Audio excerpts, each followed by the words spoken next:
5월 22일 월요일 아침입니다. 한 주간의 시작 은혜 가운데 시작하기를 바랍니다. 오늘 본문은 사도행전 9장 19절 후반부부터 31절까지입니다. 본문 읽겠습니다. 음식을 먹음에 강건하여지니라. 사울이 다메섹에 있는 제자들과 함께 며칠 있을새 즉시로 각 회당에서 예수가 하나님의 아들이심을 전파하니 듣는 사람이 다 놀라 말하되 이 사람이 예루살렘에서 이 이름을 부르는 사람을 멸하려던 자가 아니냐. 여기 온 것도 그들을 결박하여 대제사장들에게 끌어가고자 함이 아니냐 하더라. 사울은 힘을 더 얻어 예수를 그리스도라 증언하여 다메섹에 사는 유대인들을 당혹하게 하니라. 여러 날이 지남에 유대인들이 사울 죽이기를 공모하더니 그 계교가 사울에게 알려지니라.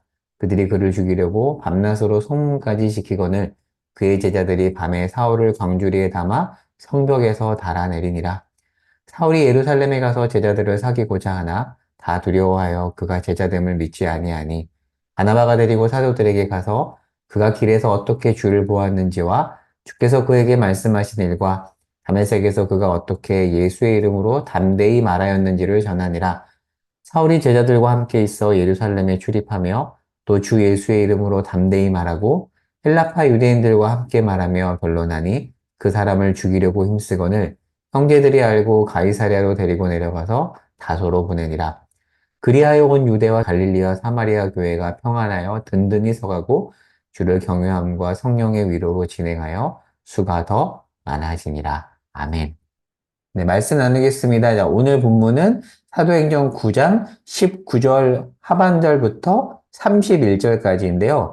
어제 아침 묵상 설교 없었잖아요. 그런데 매일 성경 순서에 따르면 어제 본문이 9장 1절에서 19절 상반절까지입니다. 그래서 오늘은 이제 오늘 본문에 해당이 되진 않지만 어제 해당되는 본문과 오늘 본문을 엮어서 9장 1절부터 31절까지 전체적으로 사울의 회심에 대해서 정리해보는 시간을 가지려고 합니다. 자세한 사울의 회심에 대한 여정은 갈라디아서하고 고린도후서를 묶어서 돌아오는 주일 설교 때 살필 예정이고요. 오늘은 간략하게 보려고 합니다. 사울의 회심은 사도행전에 총 3군데 나옵니다. 9장뿐만 아니라 혹시 어디 나오는지 아세요? 22장하고 26장에도 나옵니다. 자, 오늘은 9장에 해당되는 이제 본문이죠.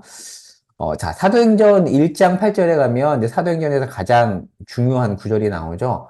오직 성령이 너희에게 임하시면 예루살렘과 온 유대와 사마리아와 땅끝까지 이르러 증인이 되리라 라고 예수님께서 말씀을 하셨습니다. 그럼에도 불구하고 사도행전 7장까지 복음이 예루살렘에만 머물러 있었습니다. 분명히 예수님은 예루살렘을 넘어서 온 유대와 사마리아까지 그리고 땅끝까지 복음을 전파하라고 했지만 7장까지 예루살렘에 갇혀 있었는데 7장 마지막 부분에 보면 스데반이 죽잖아요. 그 스데반의 죽음으로 촉발된 핍박 때문에 사도들과 제자들이 흩어지면서 사마리아의 복음이 전해지죠. 점점 확산이 됩니다. 그리고 온 유대 지방까지 가거든요. 그래서 8장에 보면은 에디오피아 내시 이제 빌립 전도자 빌립이 이 사람을 만나잖아요. 그렇게 해서 이 사람에게도 복음을 전합니다. 그러니까 점점 1장 8절 말씀이 성취되어 가고 있는 중이죠. 자, 여기서 이제 우리가 하나 좀 복습을 해볼게요. 자, 사도행전 1장 8절이 핵심 구절이라고 했고요. 제가 이 부분, 앞부분 설교할 때 한번 나누었습니다. 자, 1장 8절은 전치사 세계를 중심으로 엮여져 있습니다. 자, 지명이 총 4개 나오죠. 예루살렘과 온 유대와 사마리아와 땅끝 총 4개가 지명이 등장을 하는데, 전치사는 이렇게 예루살렘 하나 묶여 있고요. 헬라어 원문에 따르면 온 유대와 사마리아를 이렇게 묶어버립니다. 그리고 땅끝. 그래서 전치사가 3개예요. 온 유대와 사마리아를 예수님은 이렇게 하나로 묶는 건데요. 자, 이 전치사 3개를 중심으로 해서 사도행전 전체의 구조를 그리면 이렇습니다. 1장은 서론이고 2장에서 7장까지 주 무대는 예루살렘. 그리고 8장에서 12장까지 주 무대는 온 유대와 사마리아고요. 13장부터 본격적으로 사도 바울의 1차 전도행으로 해서 이제 복음이 땅끝까지 이제 전파가 되는 거죠. 자, 이렇게 이제 구조가 그려 있는데, 자, 오늘 본문은 이 구조로 보면 어디 있냐면 바로 여기 있습니다. 9장 오늘 본문, 사울의 회심 얘기가 여기 중반에 있는데, 왜 여기에 위치해 있을까요? 자, 왜 이 지점에서 사울의 회심이 나올까요? 왜 그런가? 사울은 연결고리입니다. 그러니까 복음이 땅끝까지 전하도록 하는 그 연결고리로서 사울이 등장을 하는 거죠. 그래서 9장 15절에 보면 이제 사울이 이렇게 회심을 하잖아요. 다메섹, 다마스쿠스로 가는 길에 하나님께서 예수님을 보내서 나타나셔서 예수님이 사울을 이제 변화시키는데요. 자, 이런 말씀이 있습니다. 사울은 내 이름을 위해 이방인과 그리고 임금들과 이스라엘 자손들에게 전하기 위해 택한 그릇, 이방인을 위해서 택한 사울입니다. 그래서 복음이 땅끝까지 전하도록 하는 도구로서의 사울. 그렇죠? 자, 그리고 이 사울과 스데반은 원래 동료였어요. 왜냐하면 사울도 디아스포라 헬라인 유대인이고요. 스데반도 디아스포라 헬라파 유대인입니다. 그걸 통해서 봤을 때 둘은 동료였을 것으로 추정이 됩니다. 근데 스데반이 복음을 전하다가 죽고 그 스데반이 죽을 때 사울이 앞장섰잖아요. 그런데 스데반이 죽을 때 어떤 기도를 했죠? 저들의 죄를 저들에게 돌리지 마시옵소서라고 기도하고 죽잖아요. 그런데 지금 그 기도가 사울에 의해서 성취되고 있는 겁니다. 이런 어떤 전체적인 흐름이 연결되죠.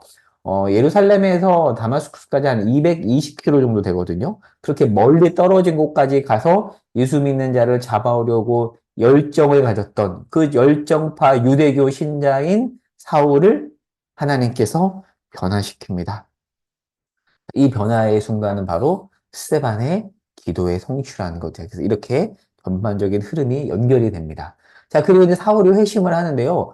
자, 회심하자마자 이제 예수가 그리스도임을 전하자 유대인들이 당황합니다. 당연하죠. 얼마 전까지만 해도 열혈 유대교 신자였는데 갑자기 반역을 해서 그리스도인이 되니까 당황을 하죠. 그래서 사울을 죽이려고 하고요. 그리고 예수 믿는 예루살렘에 있는 제자들도 두려워합니다. 왜요? 얼마 전까지만 해도 예수 믿는 자를 잡아서 죽이려고 했던 자잖아요.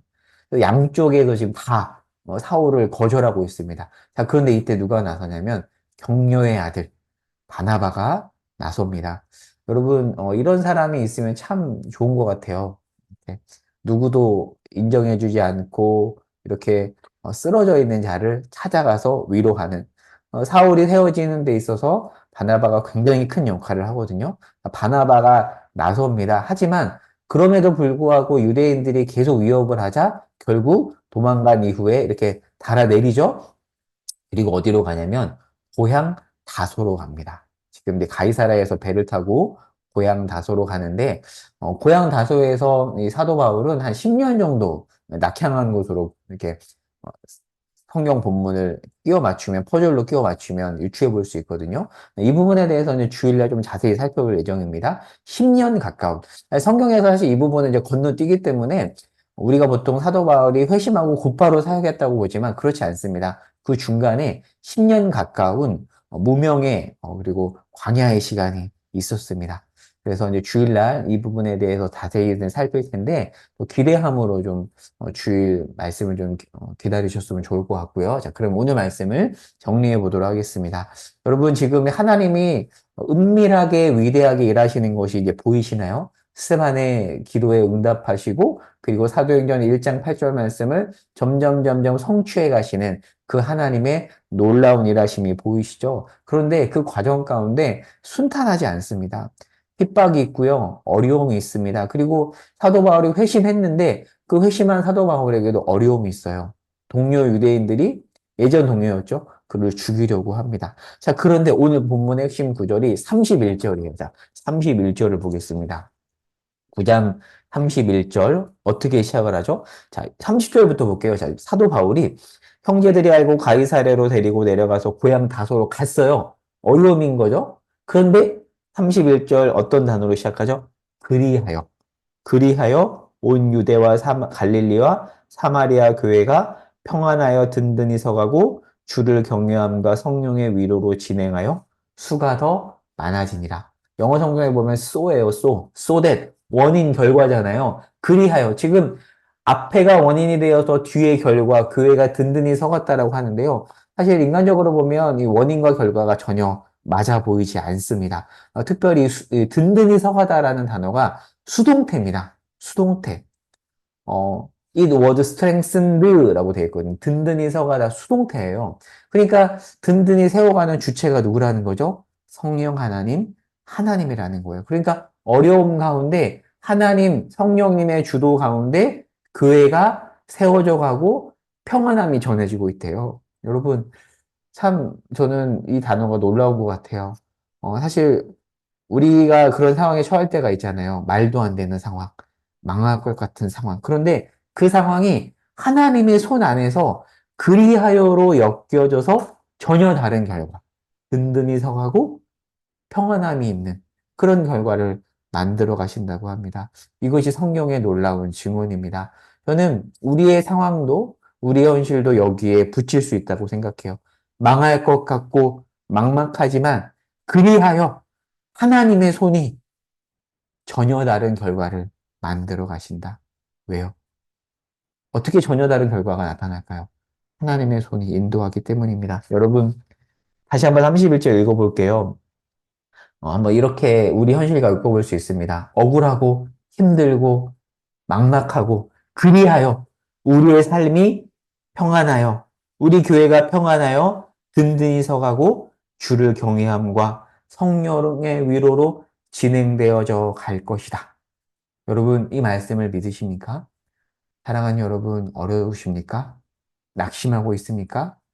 저도 그럴 때가 참 많이 있습니다. 그런데 우리가 소망을 가질 수 있는 것은 뭐냐면 그리하여 주님의 손이 하나님의 손이 우리를 든든히 세워가시고 예상하지 못한 선한 결과를 만드실 것이기에 우리는 소망을 가지고 살아갈 수 있는 자들입니다.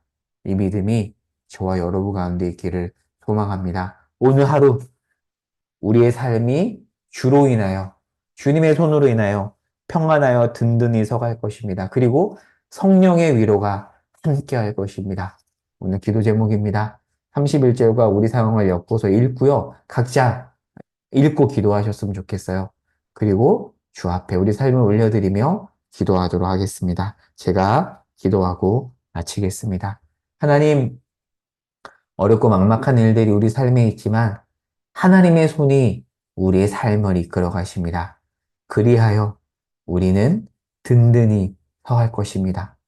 성령의 위로가 함께할 것입니다. 주님, 우리는 낙심할 수밖에 없는 상황 가운데서도 소망을 선포할 수 있는 자이오니 오늘 하루 그렇게 소망을 선포하며 믿음으로 담대하게 살아갈 수 있도록 인도하여 주시옵소서. 예수 그리스도의 이름으로 기도합니다. 아멘.